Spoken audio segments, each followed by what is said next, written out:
ایران اپنے جدید ترین ہتھیاروں کے نام اتنے طاقتور، تاریخی اور مذہبی نشانات پر کیوں رکھتا ہے؟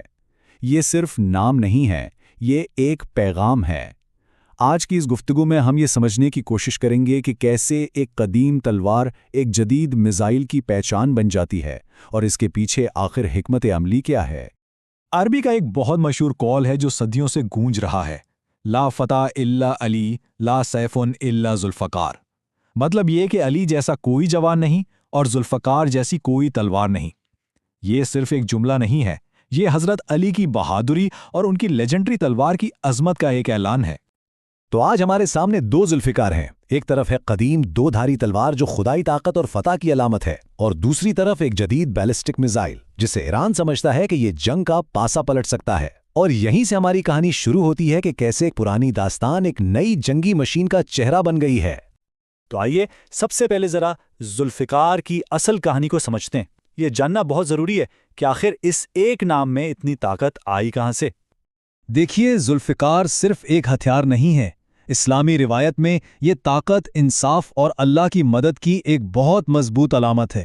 کہا جاتا ہے کہ اس تلوار نے کئی جنگوں کا رخ موڑا، اور اسی وجہ سے اسے فتح کی ضمانت سمجھا جاتا ہے۔ اچھا، اب آتے ہیں آج کے دور میں اور دیکھتے ہیں کہ ایران نے اس طاقتور تاریخی علامت کو اپنے سب سے جدید ہتھیاروں کی شناخت کیسے بنا دیا ہے۔ اور یہ کہانی، یاد رہے، صرف ایک میزائل تک محدود نہیں ہے۔ تو ایران نے اپنے ایک انتہائی خطرناک میزائل کو نام دیا ہے ذوالفقار۔ ایران کا نظریہ یہ ہے کہ بالکل اپنی ہم نام تلوار کی طرح یہ میزائل بھی کسی بھی جنگ میں فیصلہ کن ثابت ہوگا۔ یہ میزائل 2016 میں دنیا کے سامنے لایا گیا۔ اس کی رینج 700 کلومیٹر ہے، مطلب یہ خطے کے کئی اہم ٹھکانوں تک پہنچ سکتا ہے۔ لیکن اس کی سب سے خاص بات اس کا الگ ہونے والا وارڈ ہیڈ ہے، یعنی پرواز کے آخری حصے میں یہ کئی ٹکڑوں میں بٹ جاتا ہے، جس سے دشمن کے دفاعی نظام کے لیے اسے روکنا تقریباً ناممکن ہو جاتا ہے۔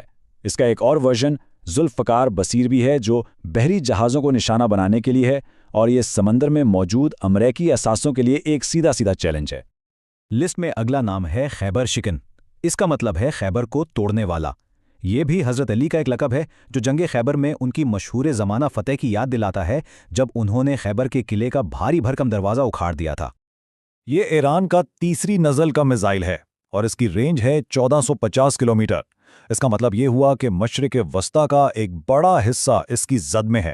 یہ وزن میں ہلکا ہے اور اسے موبائل لانچروں سے بھی فائر کیا جا سکتا ہے، جس کی وجہ سے حملے سے پہلے اسے ڈھونڈنا اور تباہ کرنا بہت ہی مشکل ہے۔ اور اسے بنایا ہی اس لیے گیا ہے کہ یہ دشمن کے میزائل ڈیفنس سسٹمز جیسے اسرائیل کا آئرن ڈوم کو چکمہ دے سکے۔